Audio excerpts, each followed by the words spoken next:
Excellency, to thank you very much for what you've been doing in words and in deed in uniting the country. You've spoken the language of unity from the very beginning of your reign. And our people do not understand, but when you swore and put your hand on the Bible and lifted the Constitution, among the matters which you said before Kenyans you defend is the unity of our nation. And that is why the Constitution says you are the symbol of national unity. I'm happy to be here. I'm happy to be with my sister here. In the Catholic parish at Parliament, we call her Mother Superior. Mother Superior. But Your Excellency, there is a great leader who came from an Abkoi across here. He is since passed on. He was called Chepkut.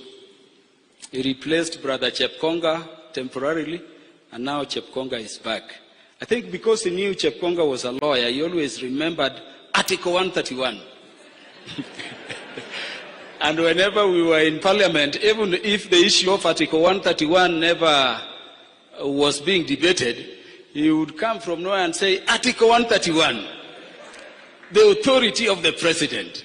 And then he would count the 4 of them. And he would start by saying, the President is the Commander-in-Chief of the Defense Forces. And he would end with, he exercises the executive authority of the state. Then he would end with, he's the symbol of national unity. He remembered those provisions more than us lawyers like Chepkonga, and we remember him for that.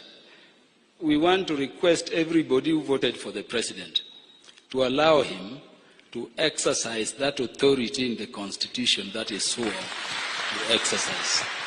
Na la mwisho, naona hata nikiongea Your Excellency, bado wanauliza hii watu wamekuja kweli. Hatutoki.